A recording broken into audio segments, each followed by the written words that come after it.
So I'm going to show you what I think you can do here. Okay.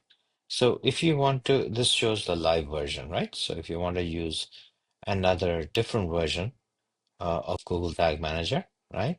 So you go, let's say, I'm going to go here. I want to use this as preview mode. If I want to use this as preview mode, I can directly do that. Okay. So now it's showing up as preview mode for that particular previous version. Okay. And yeah, so you see container version 37, you're on 38, right? If you want to make, say, 37 as the latest version, okay, there are two things you do. If you want to make it back to latest version, it will give a like a versioning thing.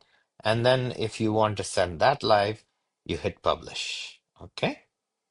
So right now, you see when I have the CookieBot thing set up it's been a while, huh?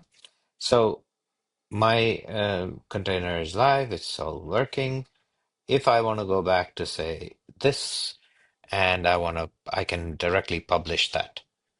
And if I want to create another version of this. So essentially create a duplicate and make it live, okay?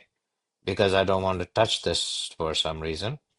I can set that as latest version, okay? So that's the way you do it, okay? And if I want to go all this over here and, share preview here, I can, oh, sorry, this is sharing with someone else, right? You don't want to do that. Let's say I do a preview, right? That's what I want to do. So there you go. Now you'll be seeing a long ago version of my container, which had one trust set up, not CookieBot, right? So, you could do these things, right? So back again here to preview a previous version, just hit preview mode. If you want to make a previous version, the live version, hit publish. If you want to make the previous version, take a duplicate of that and set it as the latest version, you can do that as well. But then you'll also have to publish it to make it live. Yeah. So that's how it works. Thank you for listening.